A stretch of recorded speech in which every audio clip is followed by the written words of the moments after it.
My name is Elaine Marsh. I am 38 years old. I have a law degree from Georgetown, a practice that handles complex estate litigation, and a reputation in this county for being the attorney nobody wants to see across the table from them. I say that not to brag, but because it matters for what comes next. Because the people who did what they did to me were counting on me not fighting back, and the single most expensive miscalculation of their lives was not understanding that I fight for a living. 8 years ago, I walked away from my family's money, their house, their expectations, and their version of who I was supposed to be. I built something from nothing in a city where nobody knew my last name, and I was good at it, genuinely good. The kind of good that comes from having no safety net and knowing it.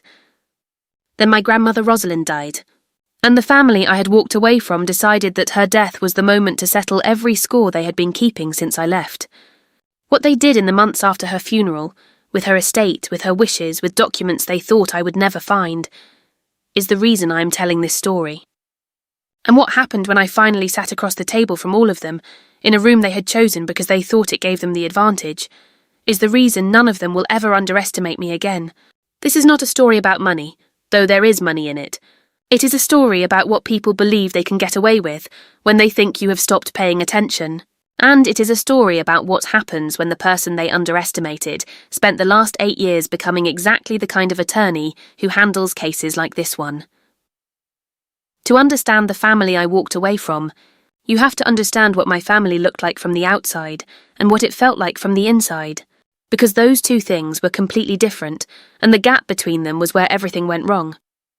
From the outside, the Marsh family of Harlan County, Virginia looked like the kind of family people describe admiringly at church.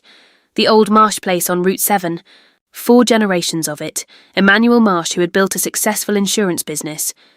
His wife Patricia, who ran the women's auxiliary and never missed a Sunday. Their children settled and respectable, their grandchildren on track. From the inside, what the family actually was could be described in one sentence. It was a hierarchy built around money and maintained through approval. And the approval was rationed out the way a drought farmer rations water, carefully, strategically, and never quite enough to make you feel secure. My father, Richard, was the oldest of 3 siblings. His sister Pamela was 8 years younger, the baby, and she had been the favourite in the particular way that youngest children sometimes are, which is to say my grandparents had given her everything while she was growing up, and had never quite stopped. My Uncle David was in the middle, and had spent his entire life perfectly positioned between Richard's resentment and Pamela's entitlement, managing both of them while pretending the family was fine. I was the oldest grandchild.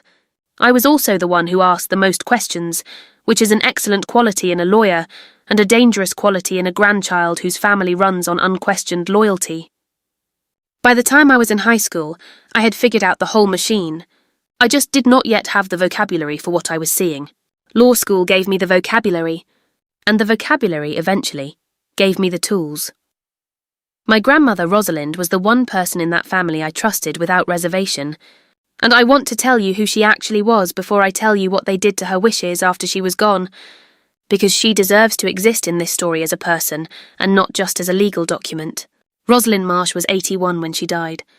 She had grown up in a sharecropper's family in Southside Virginia, one of 7 children, and she had put herself through a secretarial program by saving money from domestic work, and had met my grandfather Emmanuel when she was 22 at a church social where she beat him at checkers. She told that story every Thanksgiving, and he always laughed and said she had cheated, and she always said she had won fair and she was right. She had kept every letter my grandfather ever sent her in a box in the closet, organised by year.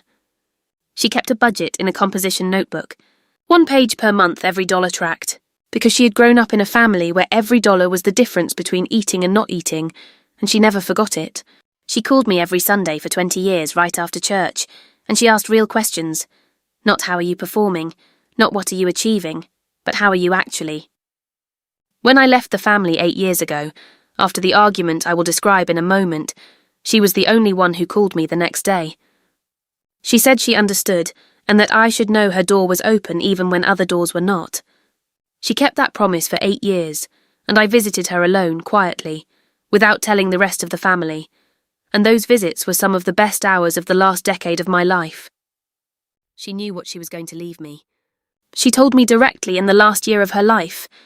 And what she wanted was very clear, not just in her words, but in the documents she had signed with an attorney outside the family's awareness. What they did to those documents after she died is where this story becomes something that required everything I know how to do. The argument that ended my relationship with my family 8 years ago was not dramatic in the way people expect family ruptures to be. There was no screaming, no thrown objects, no one scene that contained the whole thing. It was quieter than that, which made it harder to explain and easier for them to rewrite afterward. Here is what happened. My grandfather Emmanuel had died 2 years before the rupture, leaving an estate that my grandmother was supposed to manage for the rest of her life, with the assets then distributed to the 3 adult children equally. My grandfather had been clear about this. The will was clear about this. What was not clear, apparently, was that my Aunt Pamela had decided that equality was a concept that applied to other families. Over the 2 years after my grandfather's death, I watched Pamela manage my grandmother's affairs. She had a power of attorney, in a way that redirected money consistently toward Pamela's household. I brought this to my father. He told me I was being dramatic. I brought it to my Uncle David. He told me to let it go, that the family could not handle another fight, that my grandmother was fine, that I should focus on my own life. I was 29 years old at the time, and had just passed the bar and was running on 4 hours of sleep and the particular kind of moral clarity that comes from spending 3 years studying the law. So I did the thing nobody expected. I sat down with my grandmother privately, without telling anyone, and I laid out what I had found. And my grandmother confirmed it. And I told her she had legal options, and she said she knew, and she thanked me and said she would handle it in her own time, in her own way. What I did not know was that this conversation had been seen through the kitchen window by my Aunt Pamela, who had arrived early and parked out of sight. And 2 weeks later, at a family dinner I had been specifically invited to, my Aunt Pamela presented the family with a version of events in which I had tried to manipulate an elderly woman for my own benefit. My father believed her. My Uncle David said nothing, and my grandmother sat at the far end of the table and said clearly and calmly, "That is not what happened." Nobody listened to her, so I stood up and left, and I did not go back. The 8 years I spent away from that family were, in most ways, the best years of my life. Not because I stopped missing people. I missed my grandmother every week, and I called her every Sunday, and she told me the family news in the careful way she had of sharing information without taking sides. But I was free in a way I had never been inside the family structure. Free to make decisions without consulting the hierarchy, free to fail without it becoming proof of something, free to succeed without the success being absorbed into someone else's narrative. I built my law practice in Richmond, 2 hours from Harland County, which was close enough to reach in an emergency and far enough to avoid Sunday dinners. I specialised in estate litigation and elder financial abuse, which was not a coincidence. I had watched what Pamela did with my grandfather's estate, and I had spent 8 years developing the expertise to fight exactly that kind of case. I was good at it. By year 3, I had a caseload that kept 2 associate attorneys busy. By year 5, I had been quoted in a Virginia Bar Journal article on estate fraud. By year 8, I had successfully challenged 3 separate estate actions in Harland County alone, which meant that when I walked into the Harland County probate court, the clerk knew my name, and the opposing counsel had already heard of me. None of this was known to my family, who believed I was a mid-level attorney in the city doing unspecified legal work, because I had never told them otherwise, and my grandmother, who knew, had respected my privacy about it, the way she respected everything about my life. My Uncle David had once asked her what I did, and she had said, "I believe she handles difficult cases," and she had smiled in the way she smiled when she knew something was funnier than she was going to explain. Rosalind died on a Thursday morning in March. A neighbour found her peacefully in the sunroom where she liked to read, a cup of tea on the table beside her, a book face down in her lap. She was 81 years old, and she had been declining gently for 2 years, and she had not been afraid of it, and she had told me so on the phone in January. "I have done everything I wanted to do," she had said. "You make sure what I arrange stays arranged." I had said I would. I drove to Harland County that afternoon and arrived before the funeral home. I sat with her in the sunroom for a few minutes alone, because someone who loved her should have been the last person in the room before the professionals arrived, and I intended to be that person. My father arrived 45 minutes later, then my Uncle David, then Pamela, and then began a performance of grief I will not describe in detail, because grief is private, and I cannot know what was real in it. What I can describe is that within 4 hours of my grandmother's death, while her body was still being prepared at the funeral home, Pamela had mentioned the will 3 times, and my father had started a sentence about the house twice before stopping himself. The house. The Marsh place on Route 7. 4 bedrooms, a barn, 7 acres, assessed at $940,000. My grandmother had told me what she intended to do with it. She had told me clearly, and she had done more than tell me.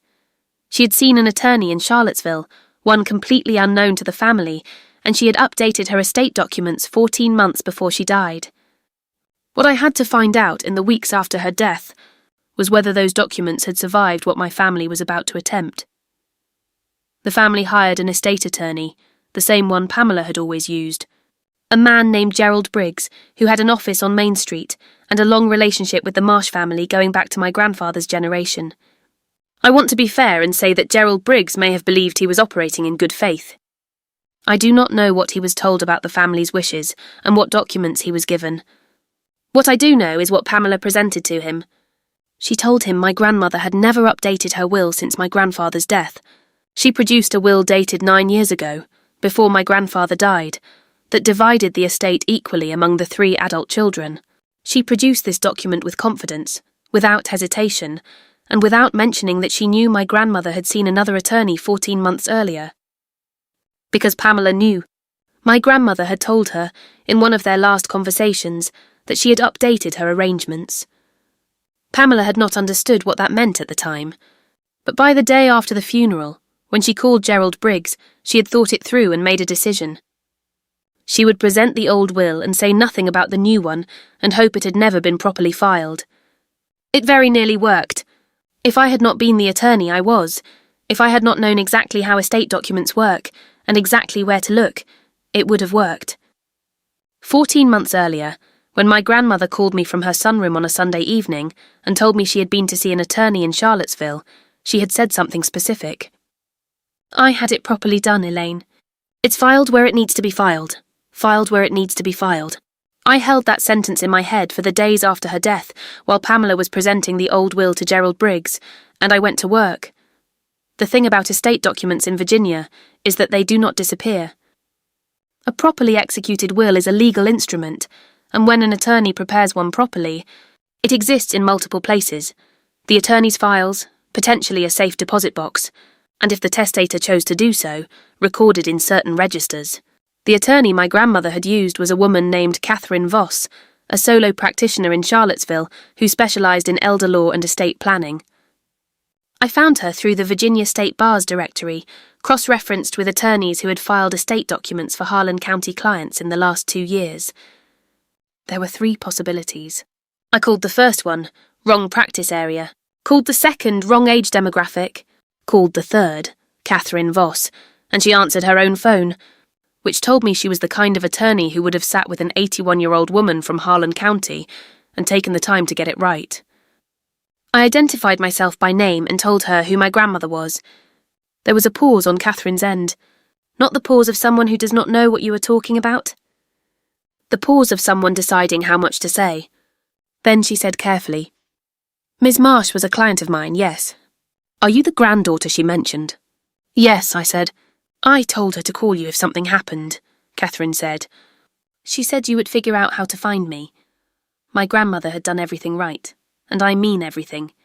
With the precision of a woman who had kept a budget in a composition notebook for 60 years and understood that details are what hold things together. The new will was dated 14 months before her death, signed and witnessed in Catherine Voss's office, with 2 independent witnesses whose names I would later verify.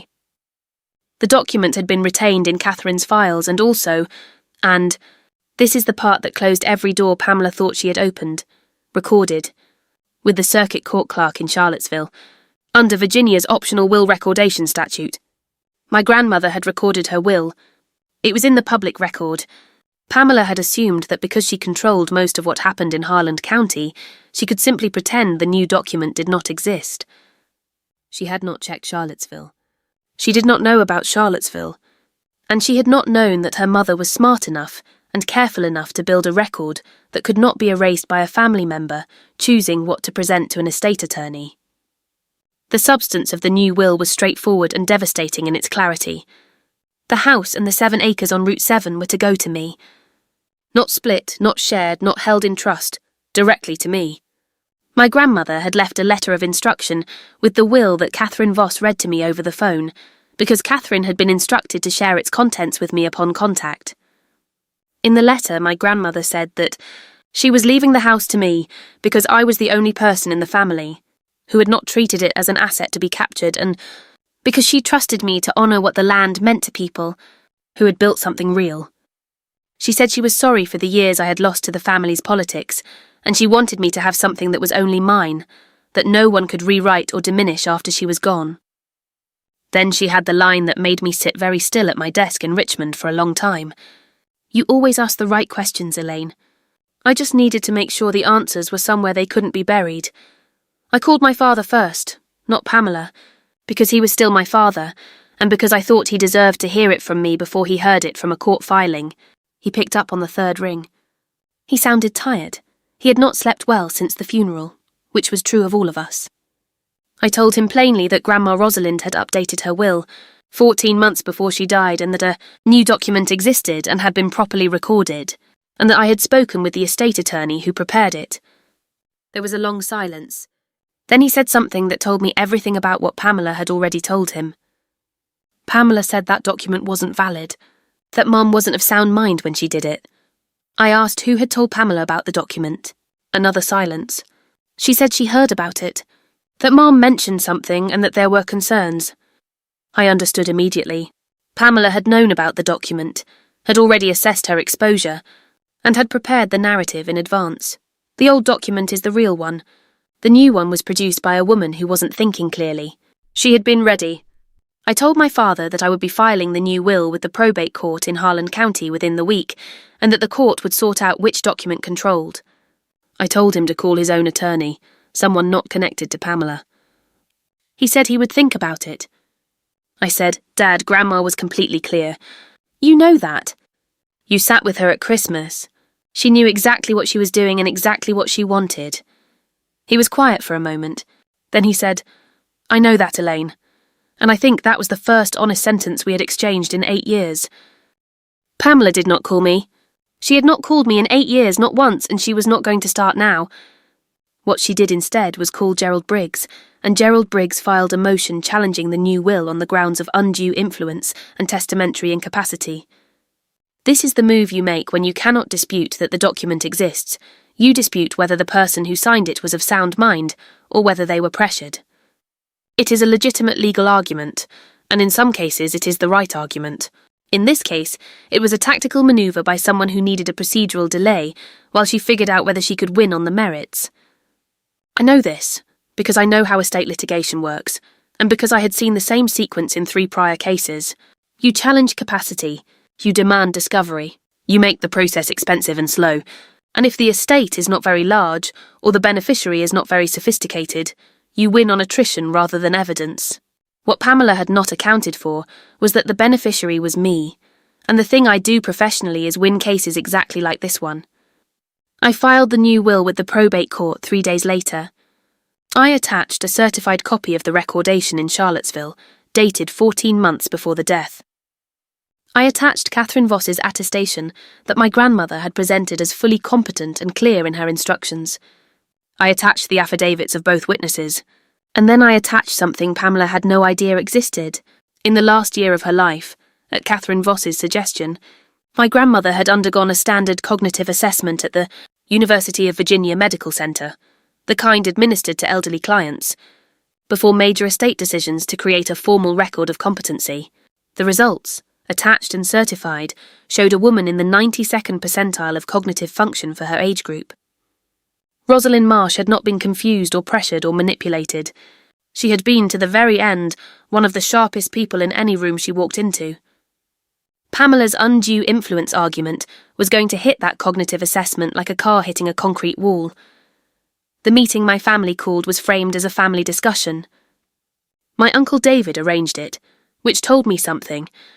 David was the one who always tried to find the middle ground that did not exist and proposed conversations that were really interventions. He called me and said that the family thought it would be better to resolve this among themselves before it became a full legal proceeding.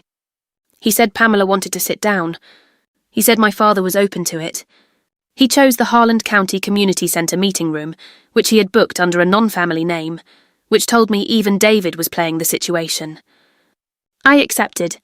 I want to be clear about why I accepted, because it was not because I thought we would reach a private resolution. The new will was going to be upheld.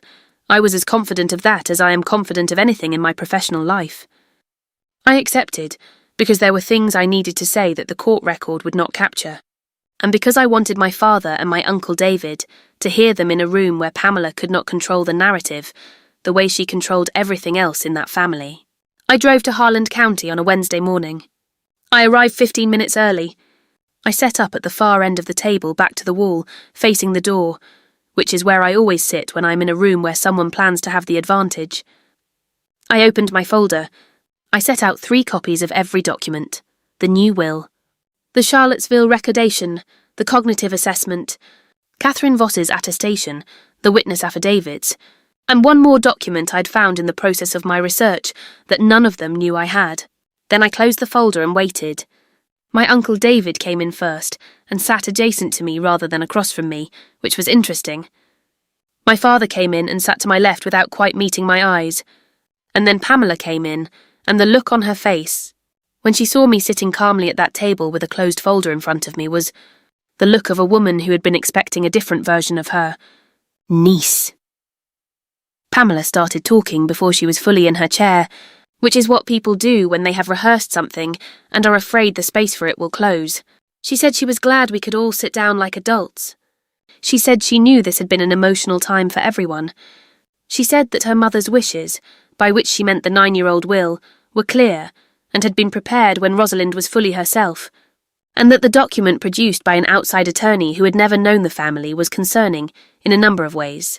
She said she had consulted several people who had seen cases like this before, and they all agreed that outside influence was worth examining carefully. She went on like this for about 4 minutes, and I let her, because a person who is talking is a person who is showing you their position and their fears at the same time. When she finally stopped, she looked at me and said with genuine confidence, "I think if you really look at this clearly, Elaine, you'll see that fighting this is not what your grandmother would have wanted." I opened the folder. I took out the first document and slid it across the table. "That's the new will, recorded with the Charlottesville Circuit Court 14 months before she died," I said. I slid the second document.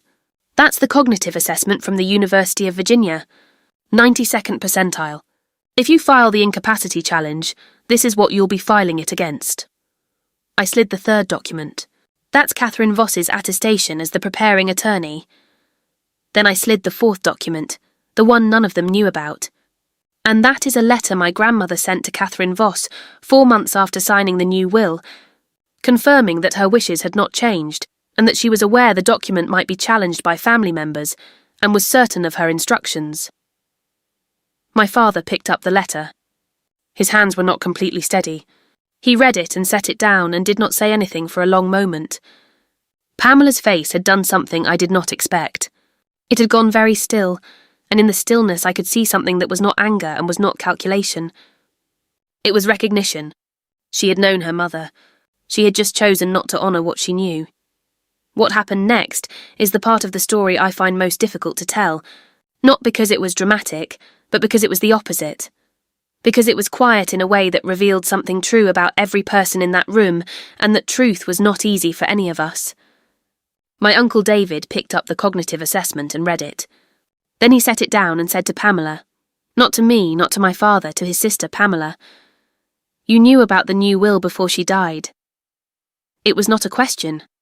Pamela was quiet for a moment.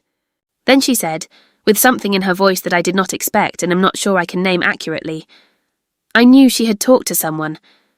I thought if it wasn't filed here, if I didn't bring it forward." She did not finish the sentence. She did not need to.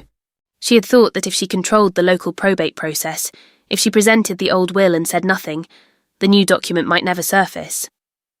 She had been wrong about where it was filed, wrong about whether I would find it, wrong about whether her mother had thought far enough ahead to protect it.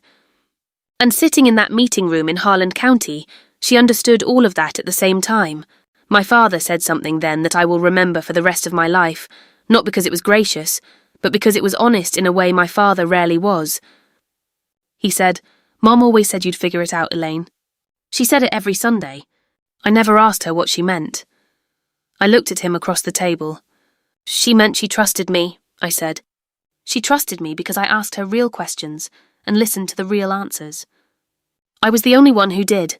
Nobody in that room argued with that. The silence that followed lasted almost 2 minutes, which is a very long time in a room with 4 people in it, and in it I heard the whole weight of 8 years of absence, and 20 years before that, of being the one who asked questions that made people uncomfortable. Nobody in that room had stopped to ask whether I was right, because being right was not the point in a family that ran on loyalty to the hierarchy rather than loyalty to the truth.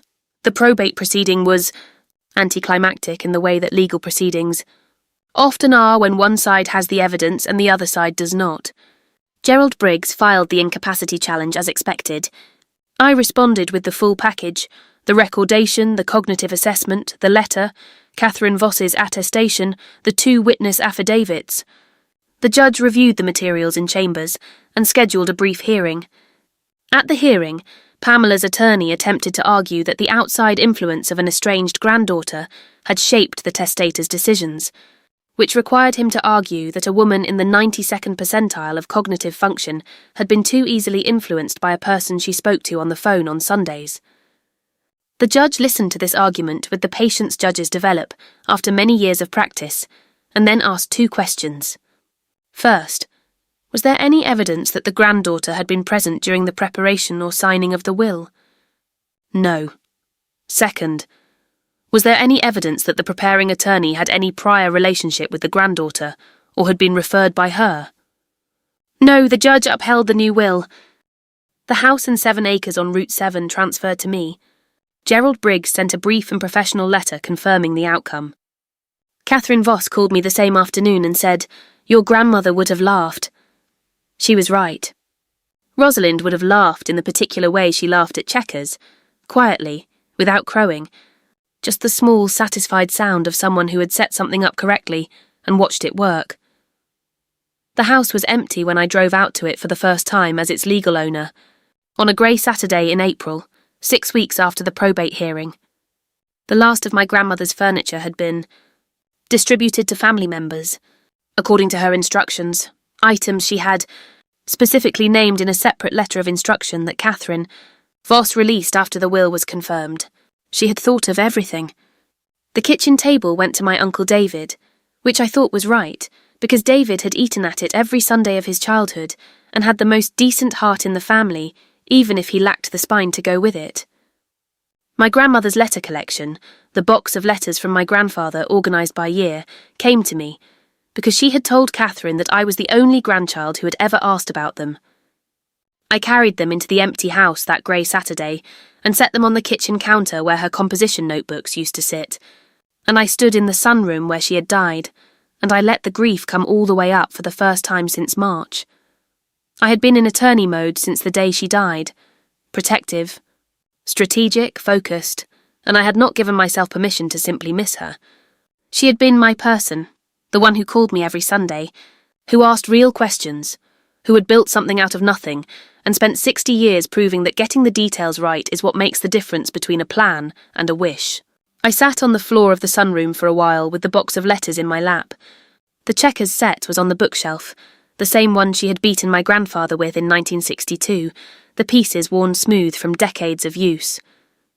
I thought about how a woman who had grown up with nothing had managed to arrange, across 14 months and 2 cities, and a court filing and a cognitive assessment, to protect the things she wanted to give me. Nobody had helped her. She had figured it out herself. She had been doing that her whole life. My father came to the house 3 weeks after I took possession, the first time he and I had been alone together since before I left the family 8 years earlier. He stood in the driveway for a moment before coming up to the porch, and I watched him from the kitchen window and understood that he was steeling himself. Not for a fight, but for something harder, which is a conversation with someone you have wronged and can only partially explain. We sat on the porch with coffee, which was the right place for it. Outdoors, no table between us, the 7 acres visible from where we sat. He told me he was sorry for believing Pamela 8 years ago.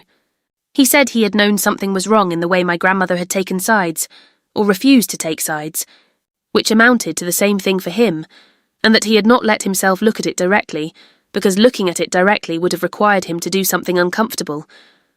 He said he had spent 8 years assuming I was fine, that I had built a life, that the estrangement was just one of those things families go through.